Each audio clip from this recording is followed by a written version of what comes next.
بسم اللہ الرحمن الرحیم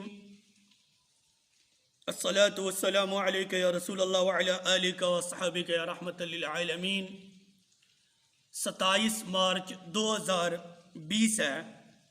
معزز سامعین و ناظرین، آپ کو یقیناً معلوم ہوگا کہ ملک پاکستان اور عالم اسلام کے اندر ایک وائرس جیسی بیماری کا پورے عالم اسلام کے اندر خوف لہر لہا رہا ہے، اور علماء نے اس وبا کو دور کرنے کے لیے، اس وبا سے نجات پانے کے لیے علماء نے اعلان کیا ہے کہ گھروں کے اندر اذانوں کا اہتمام کیا جائے، رات کے وقت گھروں کے اندر اذانیں دی جائیں۔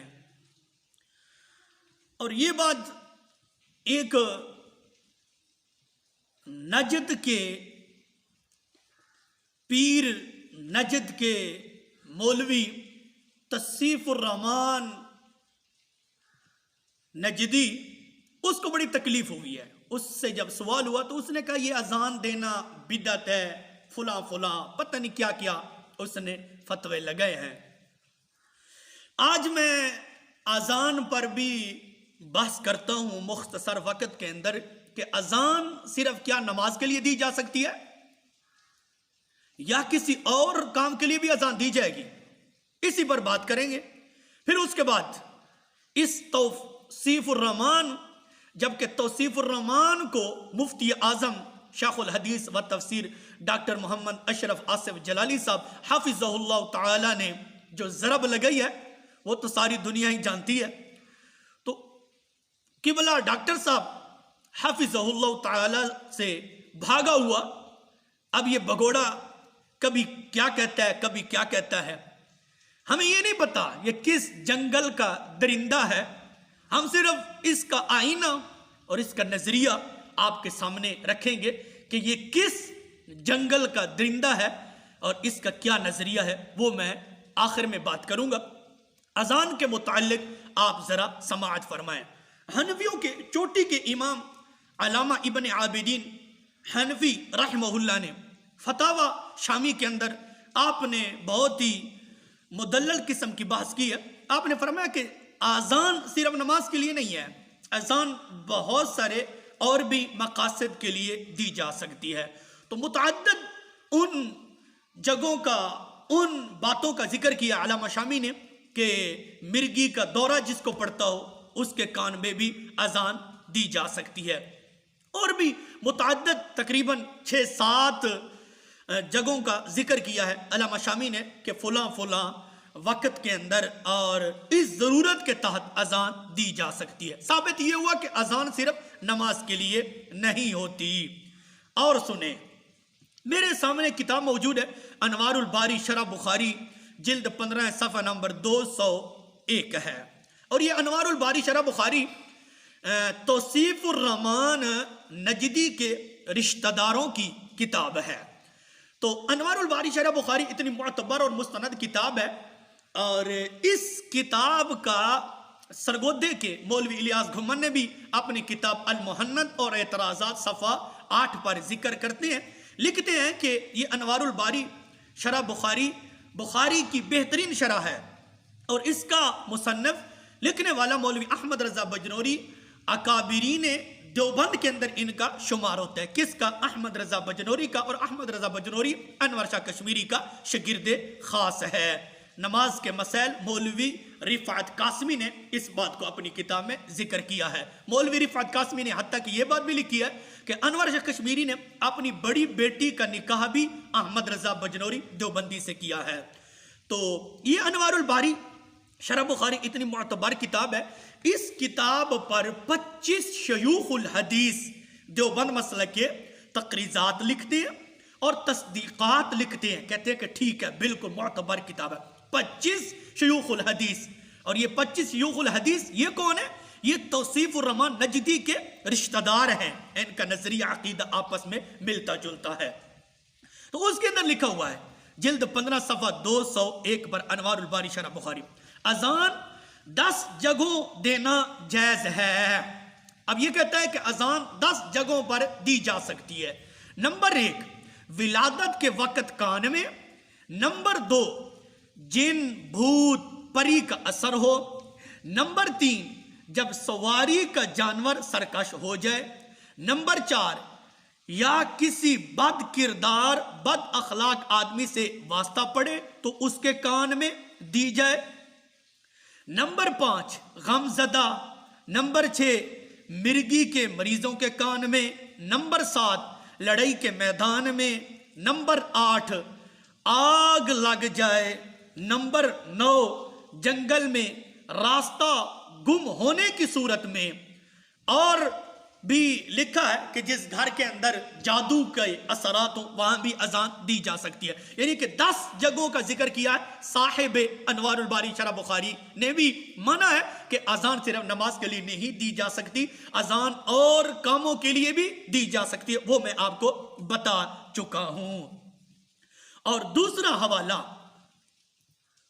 یہ ہے، فتاوی کا نام ہے امداد الفتاوی، جلد 1 صفحہ نمبر 161۔ یہ توصیف الرحمان کا بہت قریبی رشتہ دار دیو کا حکیم شرف علی تھانوی ہے، اس نے بھی لکھا ہے کہ بہت ساری جگہوں اذان دینا سنت ہے۔ امداد الفتاوی جلد 1 صفحہ 161 پر یہ بات موجود ہے۔ تیسرا حوالہ فتاوی عباد الرحمن جلد 1 صفحہ نمبر 575 لکھتا ہے مفتی عبد الرحمن دیوبندی زلزلے کے وقت اذان دینا جائز ہے، اور اذان کئی جگہ دینا جائز ہے۔ ایک تو زلزلے کے وقت اذان دینا جائز ہے، دوسرا لکھتا ہے اذان کئی جگہ دینا جائز ہے۔ یہ فتاوی عباد الرحمن ہے، جلد 1 صفحہ 575 ہے، اور مفتی عبد الرحمن دیوبندی ہے، اور تقریض لکھنے والے مفتی عزیز الرحمن دیوبندی، استاد الحدیث دارالعلوم کراچی۔ تیسرا حوالہ یہ بھی انوار الباری شرح بخاری جلد 15 صفحہ 207 کا حوالہ ہے۔ تیسرا محدث ابن عبد البر امام مالک سے نقل کیا ہے، اور یہ صحیح سند کے ساتھ توصیف الرحمان کے لیے ہماری طرف سے یہ تحفہ ہے کہ یہ صحیح سند سے محدث ابن عبد البر نے امام مالک سے نقل کیا ہے کہ زید بن اسلم بنی سلیم پر عامل بنا کر بھیجے گئے جہاں لوگوں کو جن ستاتے تھے۔ کس کو؟ حضرت زید بن اسلم بنی سلیم پر عامل بنا کر بھیجے گئے جہاں لوگوں کو جن ستاتے تھے۔ جب ان لوگوں نے شکایت کی تو حضرت زید نے ان کو اذان بلند آواز سے دینے کا مشورہ دیا ہے، پھر انہوں نے ایسا ہی کیا تو جنوں نے پھر نہیں ستایا۔ اور حضرت عمر رضی اللہ تعالی عنہ کی خدمت میں بھی بھوت پریت کا ذکر کیا گیا تو آپ نے بھی اذان ہی کا مشورہ دیا۔ انوار الباری شرح بخاری جلد 5 صفحہ 207 پر یہ بات موجود ہے۔ تو حضرت عمر رضی اللہ تعالی عنہ سے بھی ثابت ہو گیا، اور حضرت زید بن اسلم سے بھی ثابت ہو گیا کہ اذان صرف نماز کے لیے نہیں دی جاتی، اذان اور کاموں کے لیے بھی دی جا سکتی ہے۔ مثلا وہ گھر کے اندر جنات کے اثرات ہوں اور کوئی مسئلہ ہو تو اذان دی جا سکتی ہے۔ یہ صحابہ کا طریقہ ہے اور صحابہ کا عمل ہے۔ نمبر 4 حوالہ اذان بہت ساری جگہ دینا جائز ہے، اور یہ جو میں حوالہ پیش کر رہا ہوں کتاب کا نام ہے کتاب النوازل جلد 3 صفحہ 311 پر یہ بات موجود ہے، آپ ذرا سماعت فرمائیں۔ نمبر 1 بچے کے کان میں بھی اذان۔ نمبر 2 جو بندہ غم زدہ ہو اس کے کان میں اذان دینے سے اس کا غم ہلکا ہو جاتا ہے۔ نمبر 3 جس بندے کو بیماری کے دورے پڑتے ہوں اس کے لیے بھی اذان دینا مفید ہے۔ نمبر 4 جس بندے پر غصہ غالب آ جائے تو اذان دینا اس کے غصے کو ٹھنڈا کرنے میں معاون ہے۔ نمبر 5 جو جانور یعنی کہ سرکش یا جس آدمی کے اخلاق بگڑ جائیں اس پر اذان دینا مفید ہے۔ نمبر 6 جب دشمن کی فوج حملہ آور ہو اس وقت اذان دی جائے۔ نمبر 7 فسادات کے موقع پر اذان کا حکم ہے۔ نمبر 8 آگ پھیل جانے کے وقت بھی اذان دینے کا حکم ہے۔ نمبر 9 سرکش جنات کے شر سے بچنے کے لیے بھی اذان دینا ثابت ہے۔ اس بارے میں ایک صحیح حدیث موجود ہے، وہی حدیث جو پہلے میں انوار الباری حضرت زید بن اسلم حضرت محدث ابن بر نے جو نقل کی، وہ حدیث میں آپ کو سنا چکا ہوں۔ یہ بھی کہہ رہا ہے یعنی کہ جنات کے شر سے بچنے کے لیے بھی اذان دینا ثابت ہے۔ اس بارے میں ایک صحیح حدیث صحیح موجود ہے۔ نمبر 10 جو بندہ جنگل میں راستہ بھول جائے وہ بھی اذان دے سکتا ہے۔ کتاب النوازل جلد 3 ہے، صفحہ 311 ہے، اور یہ کتاب النوازل تقریباً 13 شیوخ الحدیث توصیف الرحمن نجدی کے قریبی رشتہ دار ہیں، انہوں نے اس کتاب کو لکھا ہے، اور یہ بھی کہہ رہے ہیں کہ صرف اذان نماز کے لیے نہیں ہوتی، اور بھی کاموں کے لیے دی جا سکتی ہے، وہ میں آپ کو بتا چکا ہوں۔ نمبر 5 حوالہ نمبر 5 یہ نجم الفتاوی جلد 1 ہے، صفحہ 190 ہے۔ مفتی شیخ الحدیث سید نجم الحسن دیوبندی محتمم دارالعلوم یاسین القرآن کراچی، اور یہ کیا لکھتا ہے؟ مصیبت کے وقت اذان دینا مسنون ہے۔ معزز سامعین و ناظرین، یہ تو ہم نے الحمدللہ مدینے والے کے فضل سے ثابت کر دیا ہے کہ اذان صرف نماز کے لیے نہیں دی جاتی، اذان نماز کے لیے بھی ہوتی ہے، لیکن اور بھی متعدد یعنی کہ پریشانیوں کے وقت اذان دی جا سکتی ہے، جن کے بہت سارے ہم نے حوالہ جات پیش کر دیے ہیں۔ علامہ شامی حنفی کا بھی حوالہ پیش کر دیا ہے، یہ بھی آپ نے سماعت فرما لی ہیں، اور بھی متعدد ہمارے پاس الحمدللہ مدینے والے کے فضل سے حوالہ جات موجود ہیں، لیکن مختصر وقت کے اندر ہم نے یہ پیش کر دیا ہے کہ یہ جو وائرس کی بیماری کے بچنے کے لیے علماء اہل سنت نے جو عوام کو مشورہ دیا ہے کہ گھروں میں اذانیں دی جائیں، یہ کوئی آج کا کام نہیں ہے، یہ حضرت عمر رضی اللہ تعالی عنہ کا بھی کام ہے، حضرت زید بن اسلم کا بھی کام ہے، اور یہ صحابہ سے ثابت ہے، ایسی بات نہیں ہے۔ آگے چلیں، توصیف الرحمان۔ توصیف الرحمان کون ہے؟ کس جنگل کا درندہ ہے؟ یہ ذرا آپ سماعت فرمائیں۔ میرے پاس الحمدللہ ویسے تو بہت ساری کتب موجود ہیں، لیکن میں صرف نمونے کے طور پر صرف آئینہ دکھانے کے لیے آپ کو پیش کرتا ہوں، یہ آپ کتاب خود ہی دیکھ لیں۔ یہ توصیف الرحمان کی کمپنی کی کتاب ہے، جس کا نظریہ توصیف الرحمان کا جو نظریہ ہے اور جو توصیف الرحمان نجدی کا عقیدہ ہے، ان کا بھی یہی عقیدہ، یہ سعودیہ سے یہ کتاب چھپی ہے۔ لکھنے والا ہے مختار احمد محمدی مدنی اور محمد سلیم ساجد مدنی، یہ ترجمہ کرنے والے ہیں اور لکھنے والے ہیں۔ کیا لکھتے ہیں؟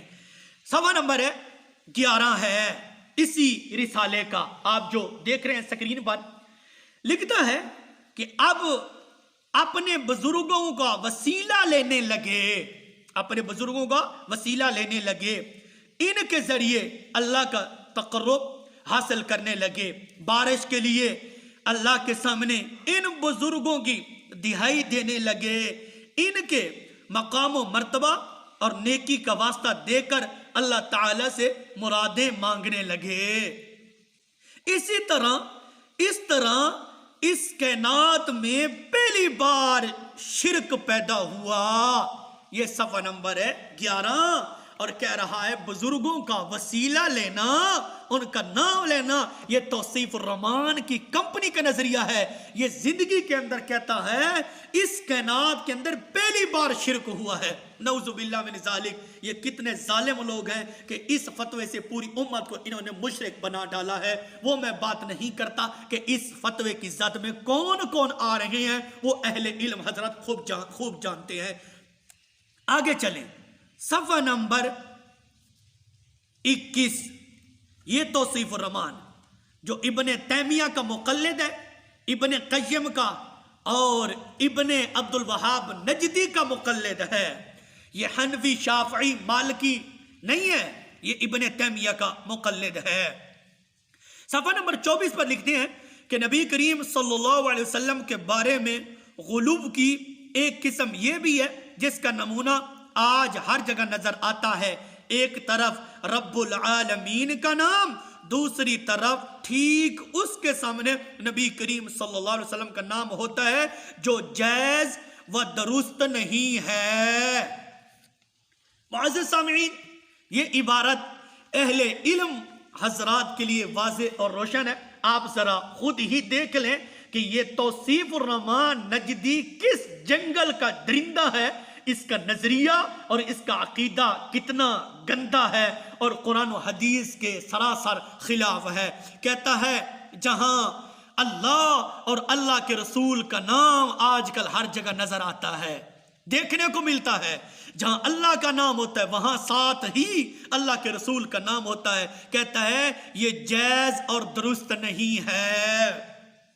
اس ملعون کی، اس لعنتی کا نظریہ یہ دیکھو کہ جہاں دیکھو اللہ اور اللہ کے رسول کا نام یہ جائز اور درست نہیں ہے. آگے بھی آپ کو سناتا ہوں. اور اس ملعون کو یہ نہیں پتا کہ قرآن بھرا پڑا ہے وَمَا نَقَمُوا إِلَّا أَنْ أَغْنَاهُمُ اللَّهُ وَرَسُولُهُ مِنْ فَضْلِهِ. یہ تو ایک آیت میں پڑھ رہا ہوں کہ جہاں اللہ نے اپنا نام اور ساتھ ہی اپنے رسول کے نام کو ذکر کیا ہے، اپنے ساتھ کلمہ شریف پڑھو لا الہ الا اللہ محمد الرسول اللہ. اللہ نے اپنے نام کے ساتھ اپنے حبیب کریم صلی اللہ علیہ وسلم کے نام کو ساتھ ملایا ہے. تو معزز سامعین، یہ کہہ رہا ہے توصیف الرحمن کی کمپنی کے لوگ کہہ رہی ہیں کہ جہاں اللہ اور اللہ کے رسول کا نام لکھا ہوا ہو یہ جائز نہیں ہے، درست نہیں ہے. آگے چلو، لکھتا ہے بلکہ معاملہ تو یہاں تک پہنچ گیا ہے کہ اللہ کے نام کے ساتھ پورے اہل بیت کے نام لکھے جاتے ہیں، یعنی اللہ، محمد صلی اللہ علیہ وسلم، علی، فاطمہ، حسن اور حسین کے نام لکھے جاتے ہیں. یہ کھلی اور واضح رافضیت ہے جو نام نہاد مسلمانوں میں اہل بیت کی محبت کا لبادہ اوڑھ کر اپنے کفریہ افکار و خیالات کی ترویج و اشاعت کر رہی ہے.